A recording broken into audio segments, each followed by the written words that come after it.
श्री नमोस्तु नमोस्तु नमोस्तु।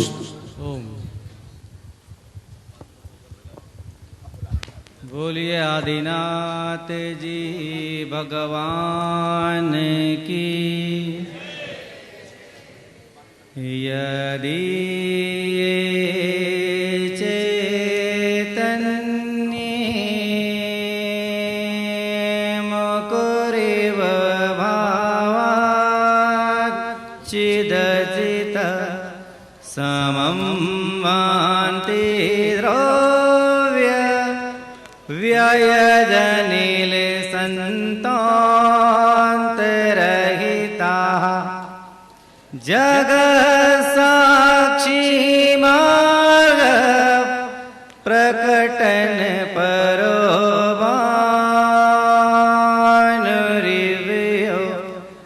महावीर स्वामी नयन पथगामी भवतु मे महावीर स्वामी नयन पथगामी भवतु मे। वर्तमान शासन नायक भगवान महावीर स्वामी की, जिनवाणी माता की, गुरु नाम गुरु आचार्य ज्ञान सागर जी मुनिराज की, आचार्य भगवंत गुरुवर्षि विद्यासागर जी महामुनिराज की, मुनि श्री प्रमाण सागर जी महाराज की।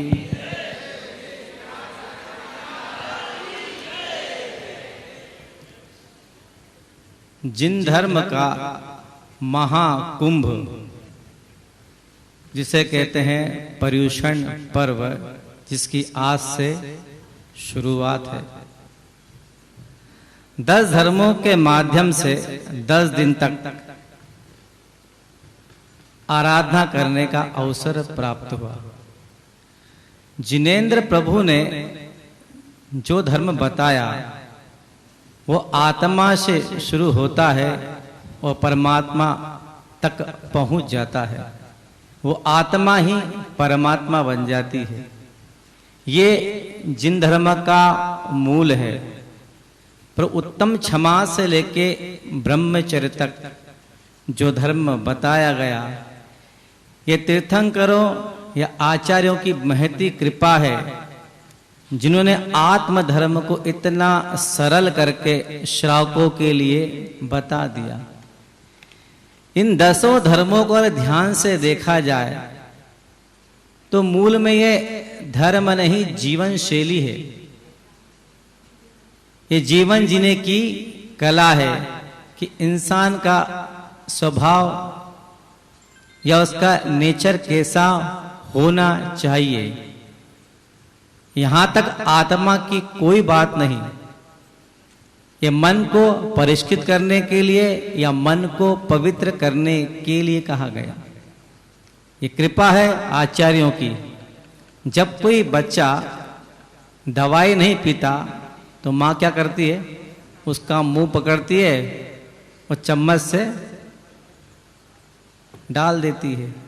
तो आचार्यों को शायद ये लगा होगा कि आने वाली पीढ़ी आत्मधर्म में इतनी संलग्न ना हो, तो उन्होंने क्या किया? एक आम श्रावक का मुंह पकड़ा, 10 धर्म की दवाई ली और मुंह में डाल दी। उसका नाम है पर्युषण पर्व। इतना सरल बना दिया कि हर दिन लगातार 10 दिनों तक एक एक धर्म पर विचार करते चले जाइए और 10 दिनों तक पूरा सुनने के बाद आने वाले 364 दिनों में उसे अप्लाई करते रहिए। यही कहना चाहते हैं 10 धर्म के माध्यम से। पहला धर्म है उत्तम क्षमा। सब जानते हैं क्षमा क्या होती है, सब जानते हैं। हमने गलती की, हम क्षमा मांग लें, उत्तम क्षमा हो गया। क्षमा वीरस्य भूषणम, ये सबको पता है कि हमने गलती की, हमने क्षमा मांग ली, उत्तम क्षमा। Slogan complete. शायद ये क्षमा नहीं है, गलती अगर हमने की है तो हम तो क्षमा मांगे ही, मानवता है। अगर किसी ने हमारे प्रति कोई गलती की है तो सबसे बड़ी उत्तम क्षमा तो वो होती है कि उसके बिना कहे हम उसे क्षमा कर दें। उसका नाम है उत्तम क्षमा। क्षमा मांगना तो क्षमा है ही, पर उत्तम क्षमा वो है कि हम किसी को क्षमा कर दें। एक गांव में एक अहिर और उसकी पत्नी, अहिरनी बोलेंगे उसको, उसकी पत्नी है, तो दोनों रहते थे। तो अहिर लोगों का मुख्य व्यवसाय होता गोपालन करने का। गोपालन, जो थोड़े गरीब होते हैं वो दूसरे की गाय चराते हैं, कुछ संपन्न होते हैं अपनी गाय रखते हैं। गाय का दूध दूहना, घी बनाना, दूध बेचना, इनका व्यापार होता है। तो वो कमल नाम का जो अहिर था वो कुछ संपन्न था, उसके घर में गायें थी। दूध बेचना, वो घी बनाना उसका व्यापार था। अच्छे से उसका गुजारा चल जाता था। पति पत्नी रोज मेहनत करते, घी बनाते, और जब भी बाजार लगता बेचने जाते। हमेशा की तरह मटकों में घी भरा और बाजार में बेचने के लिए चले।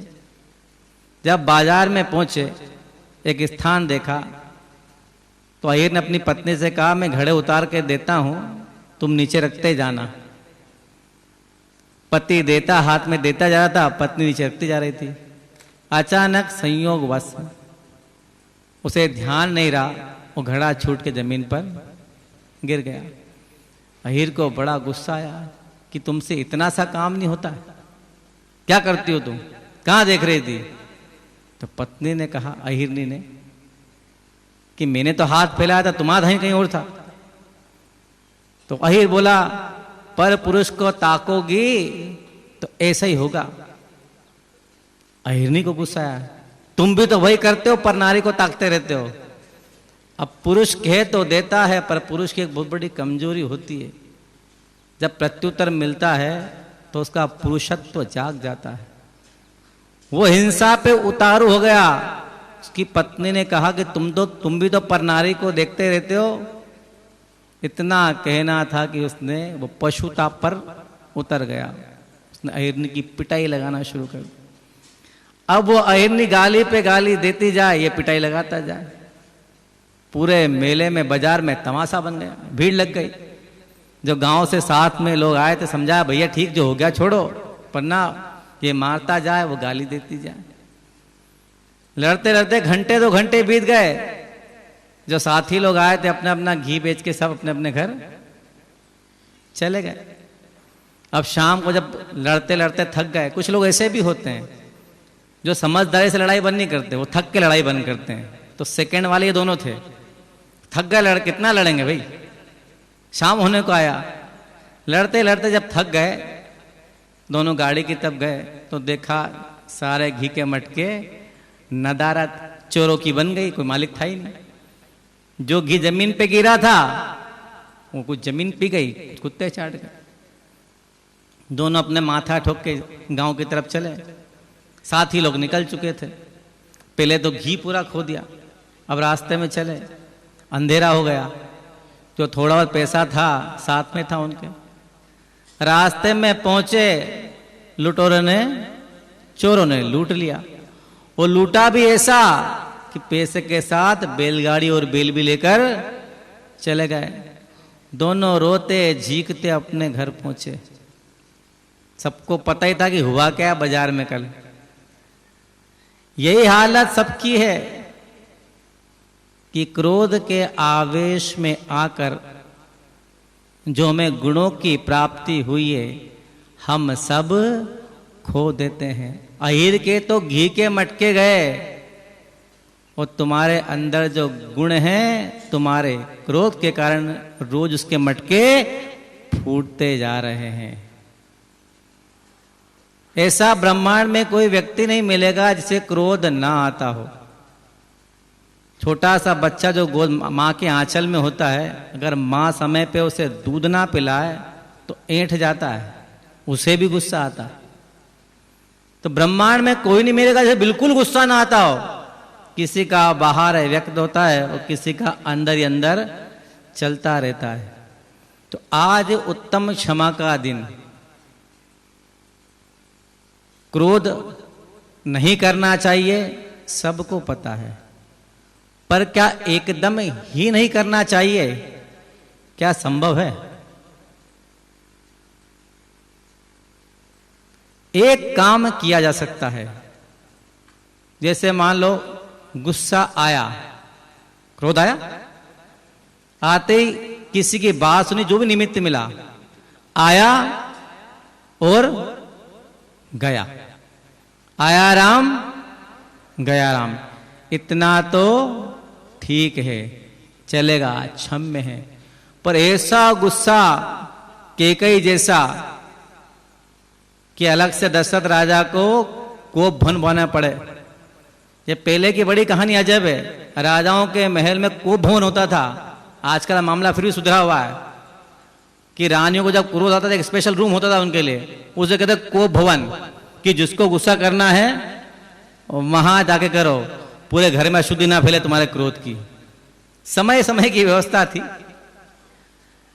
तो क्रोध आए कोई बात नहीं, स्वभाव है, आता है, सबको आता है, पर आया और गया, इतना भी कर लिया तो 10 लक्षण के प्रथम दिन उत्तम क्षमा को मनाना सार्थक है। पूरा क्रोध नहीं जा सकता।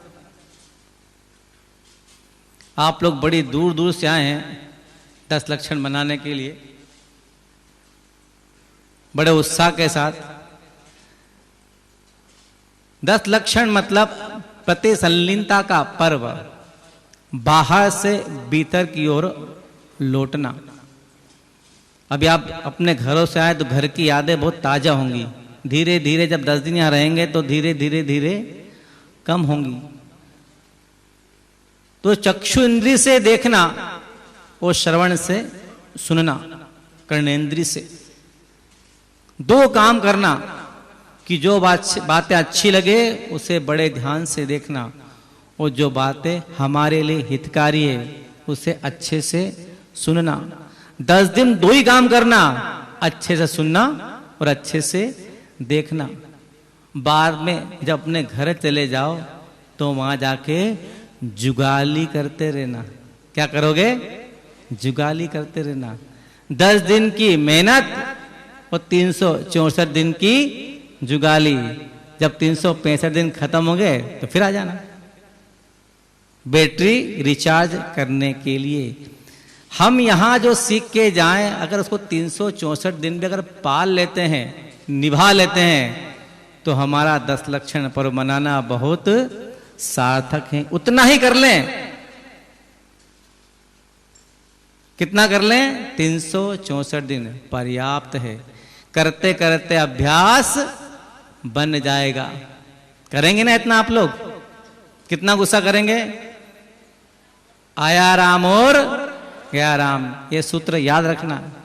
गुस्सा आया और गया, इतना कर लेंगे पर्याप्त है।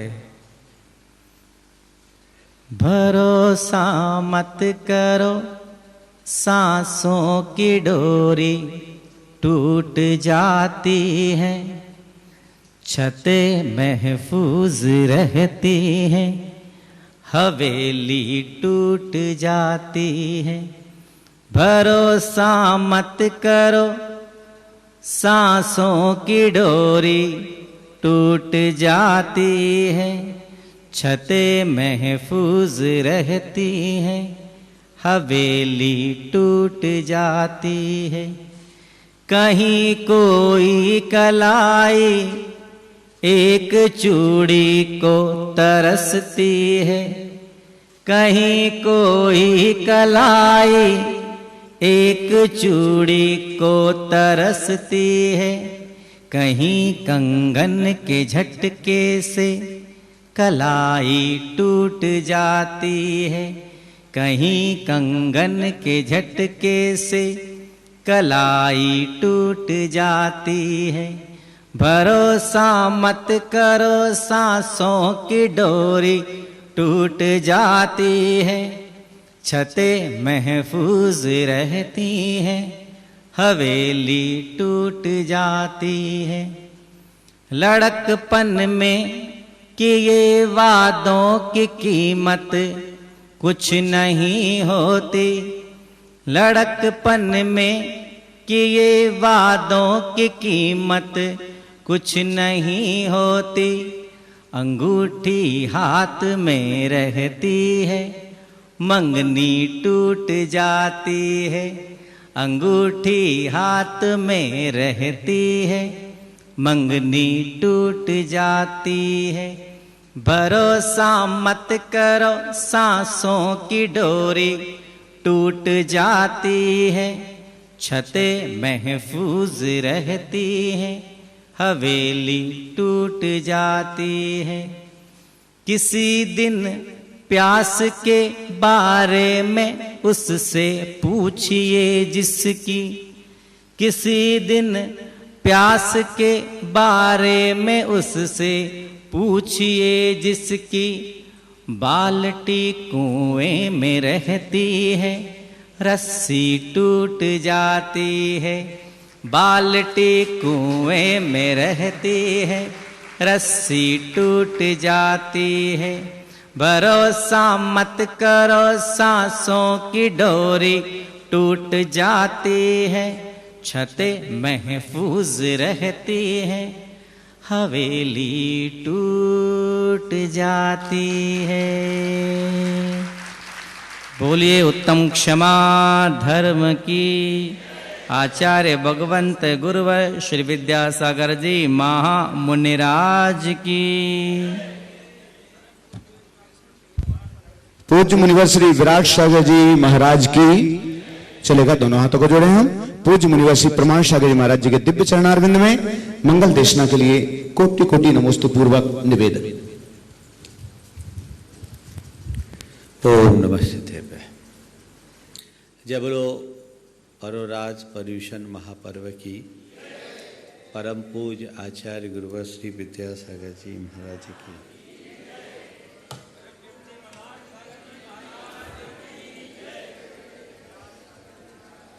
मैं देख रहा हूँ आज आप सब लोगों के चेहरे पर एक अलग प्रकार का उत्साह दिख रहा है। सूरज तो रोज उगता है, रोज की तरह आज भी उगा है, लेकिन आज के सूरज के उगने के साथ आप सबके हृदय में कोई नया भाव भी जगा है। आखिर ऐसा क्यों? महाराज क्यों ना हो, पर्वराज पर्यूषण आया है। जीवन में जब पर्व जुड़ता है तो एक अलग प्रकार का उत्साह सभी के हृदय में प्रकट हो जाता है। और आप सबके चेहरे को देखकर मुझे यही लग रहा है कि वही उत्साह आप सबके हृदय में उल्लसित हो रहा है, आनंदित हो रहा है।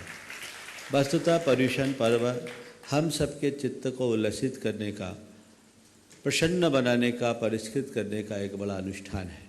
अभी महाराज श्री के श्रीमुख से आपने पर्यूषण पर्व के संदर्भ में बात की। मैं अपनी बात को अति संक्षेप में प्रारंभ कर रहा हूँ और बहुत जल्दी पूरी करूँगा, लेकिन सार में सारी बातें आप सबके गले उतार दूँगा। आज मैं एक धर्म पर प्रवचन नहीं करूँगा, शुरुआत 10 धर्म की करूँगा और 10 धर्म की पूरी बातें 2 मिनट में पूरी करूँगा। मैं समझता हूँ आप लोगों को बहुत अच्छा लगेगा। 10 धर्म की पूरी बातें 2 मिनट में ही, हाँ, और ऐसी जिसे कभी भूल ना पाओ। ये 10 लक्षण क्या है? बीज से वृक्ष की यात्रा है। अपनी चेतना को अकिंचन से महान बनाने का उपक्रम हम 10 लक्षण के माध्यम से कर सकते हैं। हम जब धरती में बीज बोते हैं, मृदु माटी का संसर्ग पाकर वह बीज अंकुरित होता है। अंकुरित होने पर जब उससे अंकुर फूटता है वो सीधा जाता है, और जब अंकुर उठता है वो पौधा बनता है। उसके साथ साथ खरपतवार भी उगाते हैं। उनकी निदाई गुड़ाई करके उनकी सफाई करनी पड़ती है। यही है प्रारंभिक 4 धर्मों की प्रक्रिया। क्षमा का मतलब होता है धरती।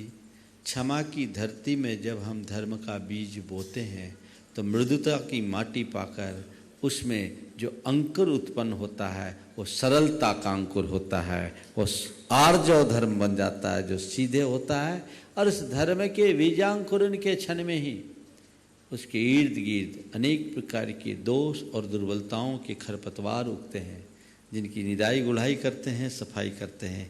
इसी सफाई का नाम है शौच।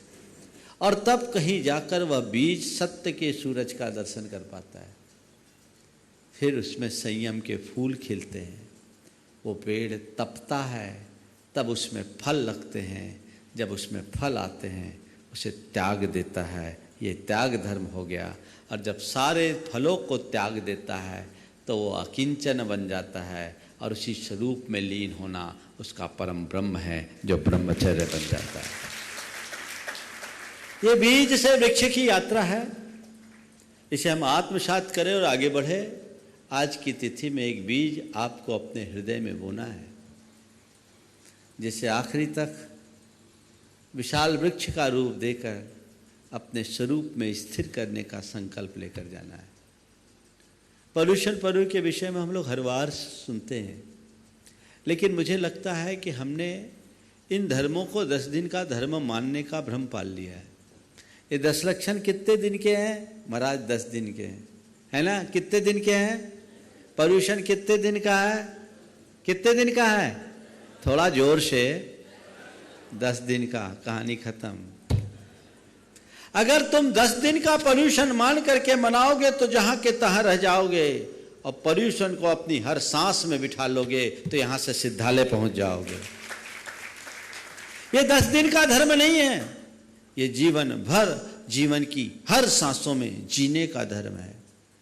10 दिन तो हम इसकी विशिष्ट आराधना करते हैं केवल इस भाव से कि इन दिनों हम अपनी चेतना को थोड़ी उद्दीप्त करें, चेतना के अंदर शुभ संस्कारों का बीजारोपण करें, ताकि वो चेतना परिष्कृत होकर शेष 355 दिन हमें अनुशासित कर सके।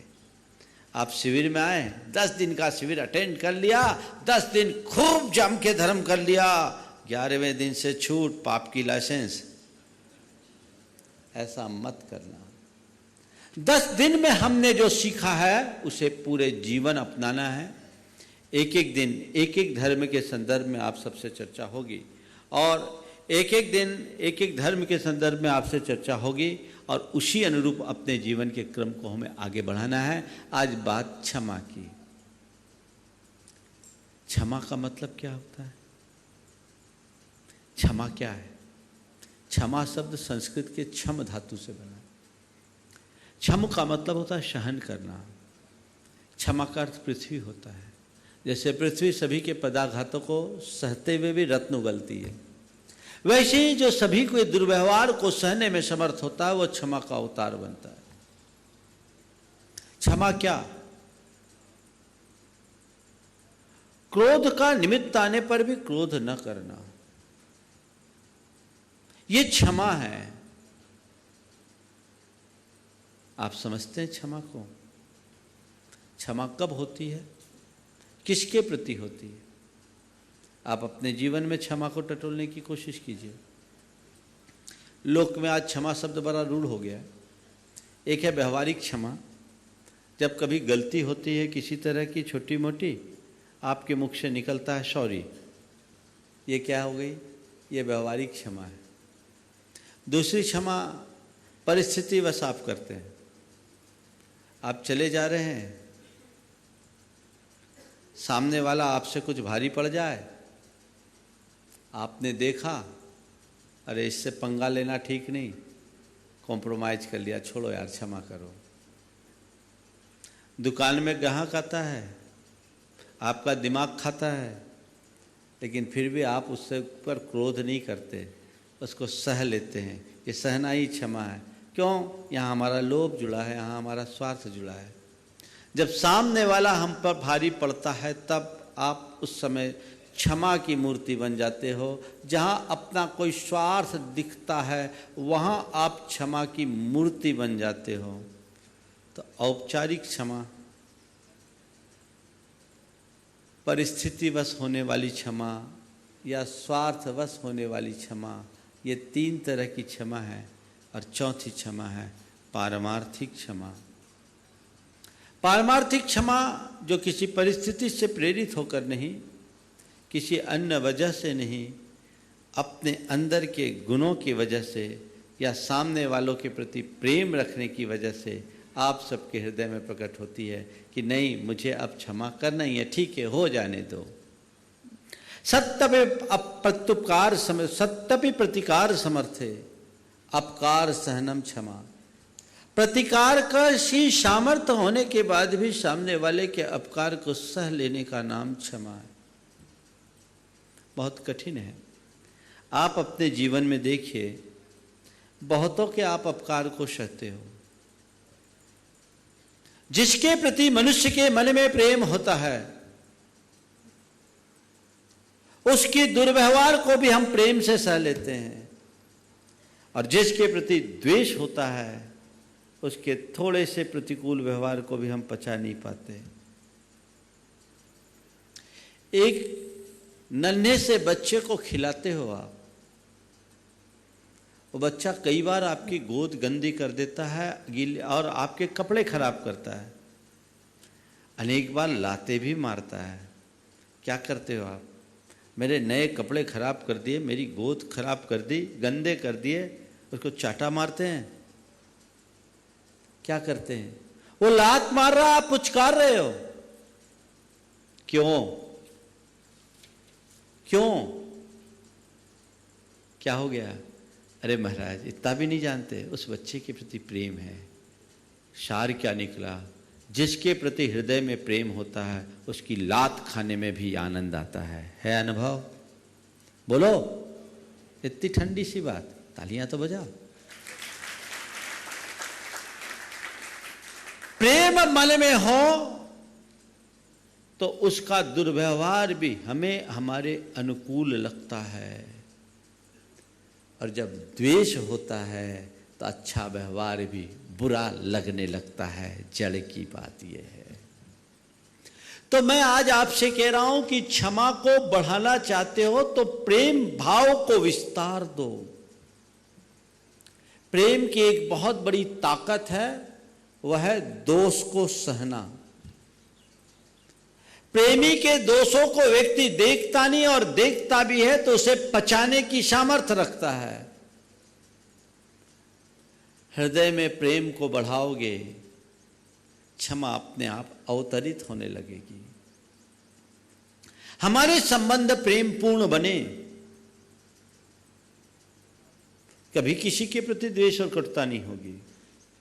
पति पत्नी दोनों बैठे थे, अचानक पत्नी ने 2 डायरी अपने पति के सामने रखी और कहा, ये डायरी आप रखो, एक डायरी मैं रखती, और एक काम करें, कल से नया साल पूरा होने वाला है, मेरी गलतियों को आप अपनी डायरी में नोट करना, और आपकी गलतियों को मैं अपनी डायरी में नोट करूंगी।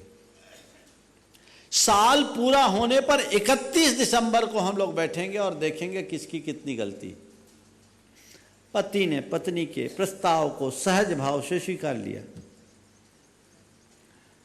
अब क्या हुआ? साल बीता, 31 दिसंबर को फिर दोनों बैठे।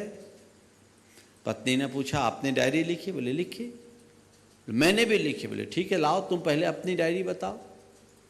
पत्नी ने अपनी डायरी लिखी तो डायरी क्या, शिकायतों का पुलिंदा बन गया। हर पन्ने में कोई ना कोई शिकायत, आपने ये नहीं किया, आपने वो नहीं किया, आपने ऐसा नहीं किया, आपने वैसा नहीं किया, आपने इन बातों पर ध्यान नहीं दिया, तमाम बातें वो लिखती गई। पति सहज भाव से पन्ने पलटाता गया और मुस्कुराता गया। पूरे 365 पन्ने पलट डाले। उसके बाद पति ने अपनी डायरी पत्नी के आगे की, और जब पति ने अपनी डायरी पत्नी के आगे की, पत्नी ने डायरी को बड़ी उत्सुकता से खोला, पर देखती क्या है, पूरी डायरी खाली। उसे कुछ समझ में नहीं आ रहा है।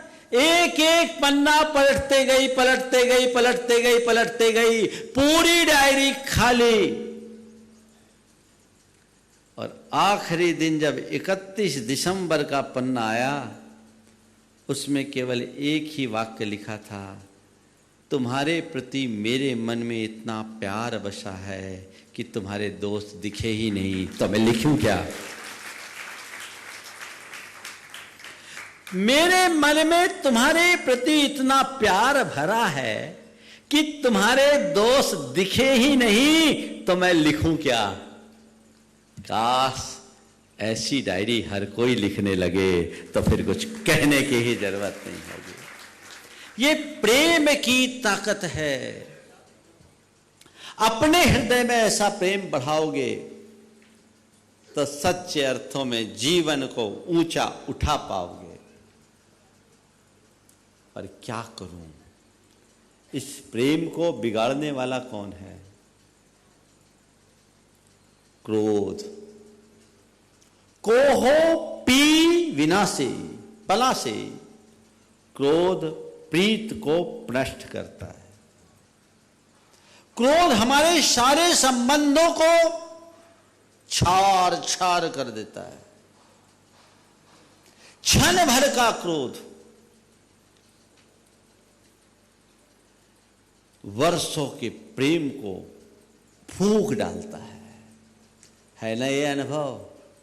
हाँ, तो क्या करे महाराज? आपने कहा क्षमा धारण करना है तो प्रेम बढ़ाओ, और प्रेम को बढ़ाना है तो क्रोध मिटाओ।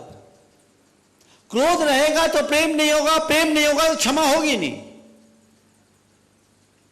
इसलिए थोड़ी सी बात क्रोध पर भी कर लो। क्रोध तो सबको आता है कि नहीं आता है? हाँ, आता ही है महाराज, सबको आता है, हमको भी आता है कभी कभी। पर क्रोध का आना और क्रोध में जीना, इसमें अंतर समझते हो? किसी किसी के मन में क्रोध आता है, जैसा अभी महाराज ने कहा आया राम गया राम, और कोई ऐसे हैं जो क्रोध में ही जीते हैं। तुम्हारी क्या स्थिति है? मुझे मालूम है कि कितना भी उपदेश दिया जाए, उपदेश सुनने मात्र से किसी के क्रोध पर नियंत्रण नहीं होगा। क्षमा का स्वरूप बताते हुए कहा,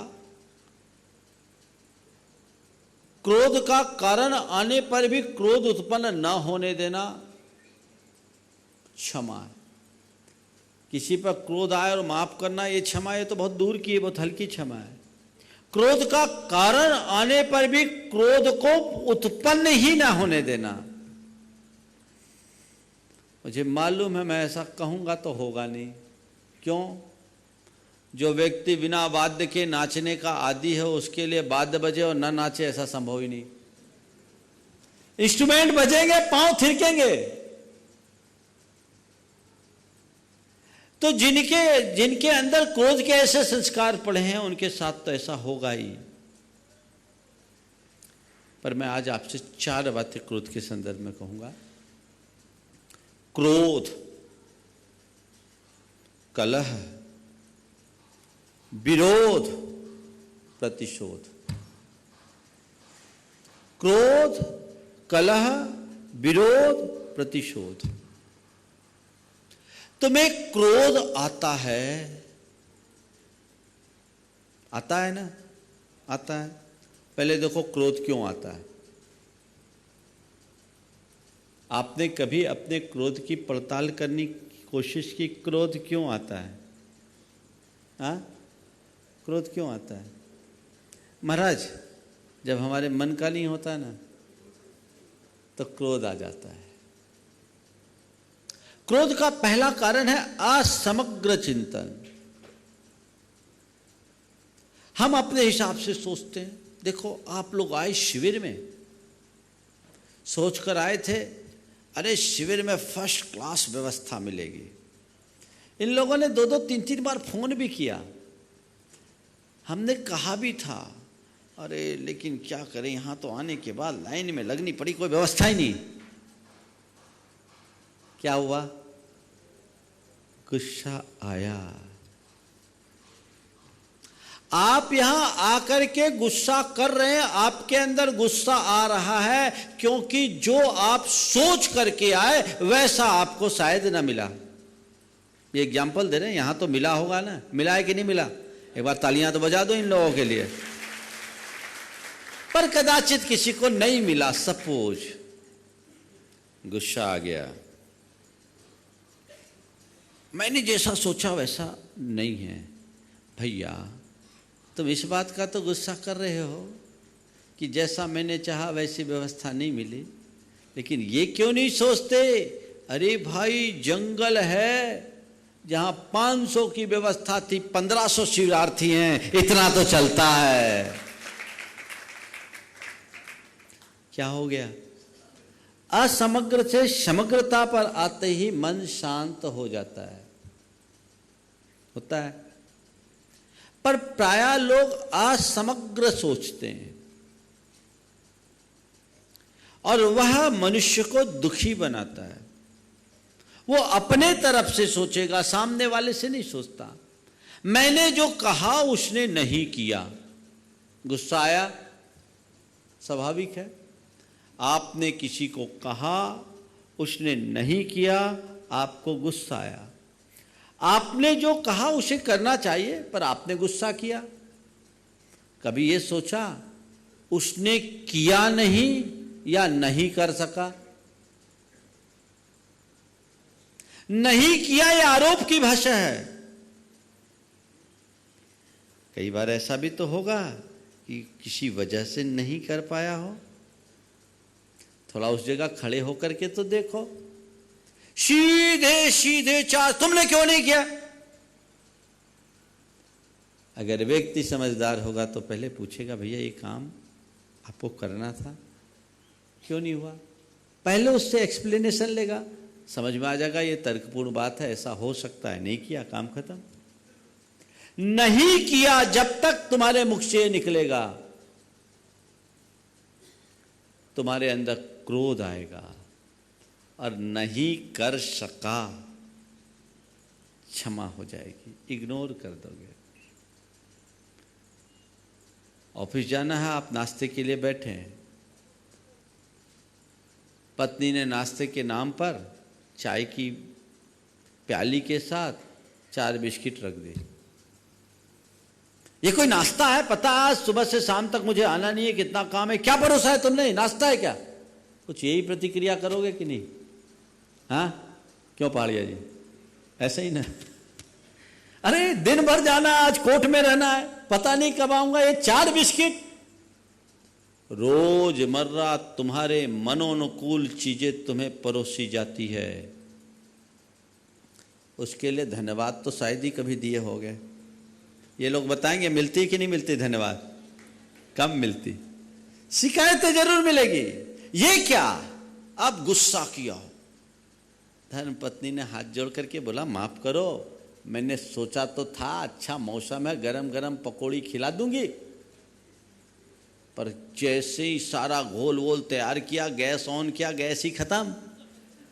ये तो गनीमत है 4 बिस्किट पड़ी थी सो दे दिया, अब मैं क्या करूं? अब बोलो, आपसे 1 हफ्ता से कह रही थी गैस मंगवाना है, आप सुनते ही नहीं। अब बोलो, शिकायत किसकी हो गई? किसकी शिकायत हो गई? खुद फरियादी ही आरोपी हो गया। हम क्या करें, तुम ही नहीं लाए गैस। मनुष्य यदि थोड़ी सी तटस्थ वृत्ति रखे और समग्रता से सोचना शुरू कर दे तो क्रोध नहीं आएगा। आज से एक सूत्र बना लो, तुम किसी से कुछ काम की अपेक्षा रखो और वह न हो पाए तो उस पर ये आरोपात्मक शब्दों का प्रयोग मत करो कि उसने ऐसा नहीं किया, ये सोचो शायद वह नहीं कर सका। दूसरी बात, हमारी जब अपेक्षाओं की पूर्ति नहीं होती तो गुस्सा आता। अपेक्षाएं रखते हैं, जरूरत से ज्यादा अपेक्षाएं रखते हैं, गुस्सा आता है। अपेक्षा पूरी हो जाए तो ठीक, ना हो पाए तो मैंने एक्सपेक्टेशन रखा, गुस्सा आ गया। अरे मैंने सोचा था मेरे लिए वीआईपी ट्रीटमेंट मिलेगा, यहाँ तो कुछ हुआ ही नहीं, गुस्सा आता है। आता है नहीं आता है? एक बार एक ने अपनी कहानी सुनाई। धर्मपत्नी अपने मायके से आई, बाई ट्रेन आई थी, और जहाँ उसका घर था 100 किलोमीटर दूर था। पति खुद उसे रिसीव करने के लिए गया। पत्नी को रिसीव करने के लिए पति गया। सुबह 5 बजे ट्रेन आई थी।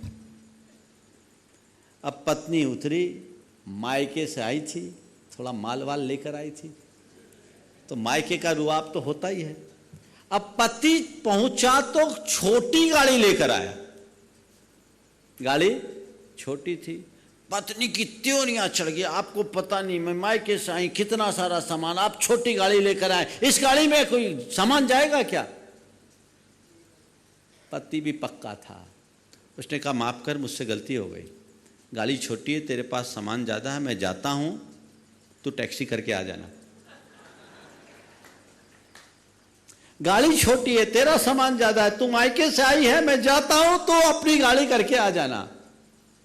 उसने मुझे आके बताया, दोनों आए थे साथ में, बोले महाराज इसको समझाओ, इसे ये तो नहीं लगा कि मैं खुद गाड़ी ड्राइव करके आया हूं, सुबह 3 बजे घर से निकला हूं 5 बजे रिसीव करने के लिए। चाहता तो मैं स्टाफ को भी भेज सकता था, ड्राइवर भी आ सकता था, पर खुद आया हूं, किन परिस्थितियों में। और ये आकर के उतरते ही गाड़ी को देख रही है, मुझे नहीं देख रही है। अरे पत्नी तो वो है जो इतने दिन बाद पति से मिले सीधे गले लग जाती, ये काम होता, प्यार से मुस्कुराती, यहां त्योरियां चल रही है ना। ये अपेक्षाओं का विस्तार। पति ने भी बुद्धि ठिकाने लगा दी, टैक्सी से ही बुलाया, फिर सुधर गई। एक आध बार ऐसा होना भी चाहिए। अपेक्षाओं का अधिक विस्तार। सामने वाले की परिस्थिति पर विचार करना सीखिए। वो ऐसी स्थिति में होगा, आपको तो पता नहीं कि वो जहां है वो किस परिस्थिति में इस सबको कर रहा है। हमने सुना नहीं और फायर, बड़ी मुश्किल, सब तरफ से होता है। भैया थोड़ी अपेक्षाओं को कम रखो। अपेक्षाओं को कम रखोगे तो शांति होगी। बहुत कम लोग ऐसा होते हैं। खाने पीने के टाइम पर लेकर के आप लोगों को ज़्यादा हल्ला हंगामा होता है। एक बार मैंने ऐसी सवाल किया कि ऐसा कोई व्यक्ति है इस सभा में जो धर्म पत्नी जो परोसे चुपचाप खा ले? ऐसा कोई व्यक्ति है इस सभा में जो धर्मपत्नी जो परोसे चुपचाप खा ले? एक ने हाथ उठाया। अभी तुम लोगों से हाथ नहीं उठवाऊंगा, यहां भी उठ रहा है, 2-3 हाथ उठ रहे हैं। एक ने हाथ उठाया, मैं बड़ा प्रभावित हुआ। मैंने सोचा ये व्यक्ति तो बड़ा सहनशील क्षमाशील व्यक्ति है, इतनी क्षमता और धीरजवान है। पर वहीं उसके बाजू वाले मित्र ने कहा महाराज इसी में इसकी खैरियत है। ये समता नहीं है, इसी में खैरियत है, नहीं माने तो ये भी गया। ऐसा क्या करोगे? नहीं, असमग्र चिंतन नहीं, समग्र चिंतन कीजिए। अपेक्षाएं ज्यादा मत रखिए, और यदि कदाचित तुम्हारी अपेक्षाओं की पूर्ति न हो तो अपने आप को उपेक्षित मत समझो, उसकी पृष्ठभूमि को समझने की कोशिश करो। तीसरी बात, नकारात्मक सोच से गुस्सा आता है। जब भी नकारात्मकता हमारे ऊपर हावी होती है, हम नेगेटिव सोच लेते हैं, उल्टा सोचते हैं, गुस्सा आता है। अगर पॉजिटिव सोचेंगे तो कभी गुस्सा नहीं आएगा। कुछ हुआ, हमने अपने हिसाब से सोच लिया, गुस्से का निमित्त आया। उस समय थोड़े ठंडे दिमाग से सोचो, थोड़ा सा पॉजिटिव सोचना शुरू कर दो, गुस्सा अपने आप ठंडा हो जाएगा, फिर कुछ नहीं होगा। विवेकानंद जब विश्व धर्म संसद में गए तो सभी धर्म ग्रंथों को रखा गया, गीता सबसे नीचे थी। उनको छेड़ने के लिए किसी ने कहा देखिए आपका कितना बड़ा अपमान है, आपके धर्म ग्रंथ को सबसे नीचे रख दिया। आपका कितना बड़ा अपमान है, आपके धर्म ग्रंथ को सबसे नीचे रख दिया। उसने कहा नहीं, वो बिल्कुल ठीक जगह है, वो बिल्कुल ठीक जगह है। बोले क्यों? बोले वो सबका फाउंडेशन है, फाउंडेशन तो नीचे ही रहता है। काश इतनी पॉजिटिविटी किसी व्यक्ति के अंदर आ जाए तो कभी गुस्सा कर ही नहीं सकता। क्रोध उसके अंदर आएगा नहीं, क्रोध शांत हो जाएगा, स्थिरता आएगी, सहजता आएगी। तो हम अपने जीवन में समग्र चिंतन रखें, अपेक्षाओं को कम करने की कोशिश करें, सकारात्मकता पूर्ण दृष्टि अपने भीतर रखें और त्वरित प्रतिक्रिया से बचे। गुस्सा का एक कारण और है, त्वरित प्रतिक्रिया। कुछ हुआ नहीं, फायर, तुरंत एक की जगह 4। कल का समाधान में सवाल आया था कि चाय गर्म हो तो प्लेट में डाल के ठंडा कर ले, दिमाग गर्म हो तो क्या करे? दिमाग को ठंडा करने के लिए क्या करे? त्वरित प्रतिक्रिया में गर्मी बढ़ेगी। एक चीज आप समझ लीजिए, कुछ चीजें प्रतिकूल हो तो उसको टाल दो, थोड़े देर के लिए सोच लो। मैंने कहा था ज्ञान के प्लेट में डाल दो, दिमाग ठंडा हो जाएगा। और ज्यादा गर्म हो तो गुरुओं के उपदेश की फूंक मरवा लो, एकदम ठंडा हो जाएगा। ये ठंडा करना है, यानी हमें तुरंत रिएक्ट नहीं करना, ये सीख लीजिए। त्वरित प्रतिक्रिया मनुष्य के अंदर झुंझलाहट और क्षोभ उत्पन्न करती है। उसको हम टालना सीख लें तो जीवन में एक अलग प्रकार का मजा घटित होगा, एक अलग प्रकार के आनंद की अनुभूति होगी। तो इन चारों बातों को अपनाएंगे तो आप क्रोध से बच पाएंगे। मैंने क्रोध के चारों कारण बताए और उससे बचने के चारों उपाय भी साथ साथ बता दिए हैं, जिन्हें आपको अपनाना है। चलिए अब आगे चलता हूं। कदाचित क्रोध हो जाए, हो जाने दो। महाराज ने अभी आपको कहा क्रोध करो, मैं भी कहता क्रोध करो। महाराज आज आपको हो क्या गया? कल कहाँ आहार किया था? आहार ही नहीं किया था। कल तो सोमवार था। हाँ, शायद इसीलिए महाराज आहार ली करके आए, इसलिए गुस्सा का उपदेश दे रहे हो क्या? क्योंकि उपवास वाले दिन लोग ज्यादा गुस्सा करते नहीं। क्रोध करो, हो जाने दो, पर क्रोध को कलह का रूप मत लेने दो, कलह का रूप मत धरने दो। गुस्से को गुस्से में खत्म करो। आवेग आ जाए, पल में क्षमा भाव धारो और सामने वाले से क्षमा मांग लो, हाथ जोड़ लो, भैया मुझसे अनर्गल जो कुछ निकला मुझे क्षमा करो, मैं हृदय से क्षमा मांगता हूं, मेरे अंदर उसका अपराध बोध है, मेरा मन उसे कचोट रहा है, मैंने जो कहा, मैंने जो किया वो कहने योग्य नहीं था, वो करने योग्य नहीं था, मुझे क्षमा कर दो। सामने वाले का मन पसीज जाएगा, फिर बैर विरोध नहीं चलेगा, अपने आप शांत होगा। क्रोध को क्रोध तक सीमित रखिए, उसको कलह मत होने दीजिए। आप लोग झगड़ा खड़ा कर लेते हो, गुस्सा आता है और उस गुस्से के प्रतिकार के लिए न जाने क्या क्या हथकंडे अपनाते हो। ओ, क्रोध को कलह का रूप कभी मत लेने दीजिए। यह दृष्टि अपने अंदर विकसित होनी चाहिए। कहीं भी झगड़ा न करे, क्रोध हो, ओम, कलह न हो, ये प्रयास, ये तो आप कर सकते हैं। महाराज मेरे मन में क्रोध आएगा तो मैं क्रोध को क्रोध की स्थिति में ही दफन करूंगा, कलह नहीं करूंगा, और कोई क्रोधित होकर मुझसे कलह करेगा मैं उससे उलझूंगा नहीं। ठीक है भैया, अभी वो आपे से बाहर है, तुमसे बाद में बात करूंगा, उसको टाल दूंगा। लेकिन क्या करते हैं, गुस्से में आपाक होते हैं, आप भी झगड़े पर उतारू हो जाते हैं, और कोई गुस्से में आपाक होकर आपके पास आता है, आप उससे उलझ जाते हैं, झंझट बढ़ जाती है। क्या मतलब है इसका? क्रोध हो, कलह मत होने दो, और कदाचित कलह हो जाए तो मन में बैर की गांठ मत बांधो, विरोध मत करो। बैर, विद्वेष, विरोध बहुत खतरनाक है। एक बार किसी से किसी का झगड़ा हो गया, अब मजा चखा के दिखाऊंगा, इसका मुझे बदला लेना है।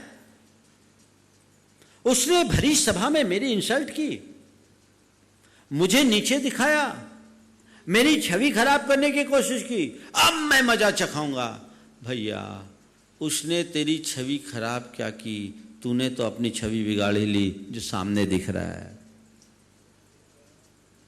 बदला लेने का भाव जो गांठ बांधते हैं, बैर की गांठ जन्म जन्मांतरों तक होती है, ये गांठ बंधती है तो व्यक्ति के हृदय में प्रतिशोध की ज्वाला जल उठती है। और अपने मन के प्रतिशोध को शांत करने के लिए मनुष्य कई प्रकार के षड्यंत्र और कुचक्र रचने लगता है। वहीं उसकी आत्मा का पतन होना शुरू हो जाता है, जीवन विकृत हो जाता है। इससे अपने आप को बचा करके रखना कि कला हो जाए, क्षमा मांगकर समझौता करूंगा, उलझूंगा नहीं, और मन में बैर की गांठ तो कभी बंधने ही नहीं दूंगा। और जब बैर के भाव नहीं होंगे तो प्रतिशोध की ज्वाला जलेगी ही नहीं। ध्यान रखना, किसी से बदला लो तो बदला लेने का क्या मजा, मजा तो तब है जब सामने वाले के दिल को बदल डालो। अपने व्यवहार से उसके हृदय को बदलो। बदला लेने का मजा केवल एक दिन का होता है और क्षमा करने का आनंद पूरे जीवन का होता है। अपने हृदय को विशाल बनाओ, इतना संकुचित और कलुषित मत बनाओ कि तुम किसी को कभी माफ न कर सको। क्षमा धर्म सिखाता है, पहले तो किसी से भिड़ो ही नहीं, किसी निमित्त से भिड़ंत हो भी जाए तो उसे वहीं खत्म कर दो, आगे मत बढ़ने दो। ऐसे कितने लोग इस सभा में होंगे जिनका आपस में बैर होगा, भाई भाई में बैर होगा, देवरानी जेठानी में बैर होगा, कईयों के तो पति पत्नी में भी बैर है, बाप बेटे में भी बैर है, अड़ोस पड़ोसी में बैर है, समाज के रिश्ते और सगे संबंधियों के मध्य बैर है। अंदर बैर की गांठ बंधी है तो बाहर धर्माचरण का अर्थ व्यर्थ है। ये तुम्हारे अनंत संसार को बढ़ाने वाला है। अपने मन की बैर की गांठ खोलने का भाव रखो, निश्चल निर्मल जीवन जियो।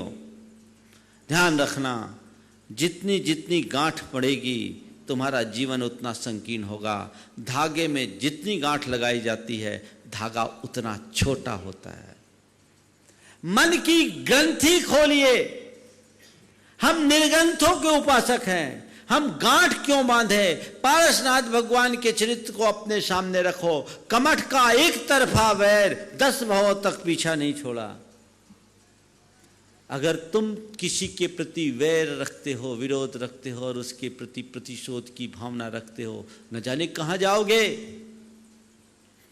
क्षमा बड़न को चाहिए, छोटन को उत्पात की उक्ति को चरितार्थ कीजिए। अपने जीवन को ऊंचा उठाने का पुरुषार्थ कीजिए, तब हम सच्चे अर्थों में कुछ हासिल कर पाएंगे।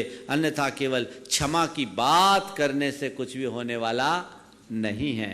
तो 4 बातें मैंने की, क्रोध, कलह, विरोध और प्रतिशोध। हम बैर विरोध से बचे, प्रतिशोध अपने मन में ना आने दे, कलह अपने मन में ना आने दे, क्रोध को क्रोध के स्तर पर समाप्त करने की कोशिश करें, जो क्षमा के भाव से ही संभव है। हमारे हृदय की क्षमा जितनी व्यापक बनेगी, हमारा जीवन उतना पवित्र होगा। आज पहला दिन है, बहुत सारी क्रियाएं यहाँ पर संपन्न होना है, इसलिए अधिक विस्तार में नहीं दे रहा हूँ। मुझे लग रहा है कि आप लोगों का पेट तो अभी शायद नहीं भरा होगा, लेकिन मैं चाहता हूँ आपकी भूख बनी रहे, ताकि रोज़ जो आपको परोसा जाए आप उसका लाभ ले सके। पहले दिन ही ज़्यादा खींच लेने में मामला गड़बड़ हो सकता है, इसलिए सार में मैंने बात की है। हम अपने भीतर क्षमा को विस्तार दें, क्षमा मूर्ति बने, क्षमा के संस्कार अपने हृदय में विकसित करें। इसी पुनीत भाव के साथ मैं विराम ले रहा हूँ। प्रवचन का जो समय है प्रतिदिन अभी पर्यूषण तक, चूँकि पूजा पाठ चलेंगे, 8:40 पर प्रवचन प्रारंभ हो जाएगा, जो 10 बजे तक चलेगा। महाराज श्री का भी प्रवचन आप लोगों को रोज मिलेगा। ये प्रवचन का कार्यक्रम और उसके बाद विधान, जो लोग लाइव देख रहे हैं, पूजा पाठ भी जैसा मुझे बताया गया कि पूजन और सुबह से सारे कार्यक्रम भावना योग से लेकर अंत तक जिनवानी चैनल पर प्रतिदिन दिखाया जाएगा, ऐसी व्यवस्था यहाँ की समिति ने की है। तो जो लोग देश में देख रहे हैं, जो घर बैठे पूजन पाठ का आनंद लेना चाहें, जो मंदिर नहीं जा सकते, वो उस चैनल के माध्यम से आनंद ले सकते हैं। और जो केवल प्रवचन के प्रति रुचि रखते हैं, 10 लक्षण तक जो 8:30 बजे प्रवचन होता है, उसकी जगह 8:40 पर प्रवचन प्रारंभ हो जाएगा, मांगलिक क्रियाएं उससे पूर्ण हो जाएगी और उसके बाद सारा कार्यक्रम आगे पीछे का होगा। इसलिए कल से सारे कार्यक्रमों को व्यवस्थित बनाएं, व्यवस्थात्मक भी ध्यान दें, सभी अपने अपने तय समय पर उपस्थित होकर अपना काम करेंगे तो आनंद आएगा। मैं यहीं पर विराम ले रहा हूँ, क्योंकि आज आपकी पूजा भी शुरू होनी है और पूरा विधान भी होना है, इसलिए यहीं पर विराम। प्रातःकाल मंगल भावना हो गई थी, इसलिए अभी मंगल भावना भी नहीं। बोलिए परम पूज आचार्य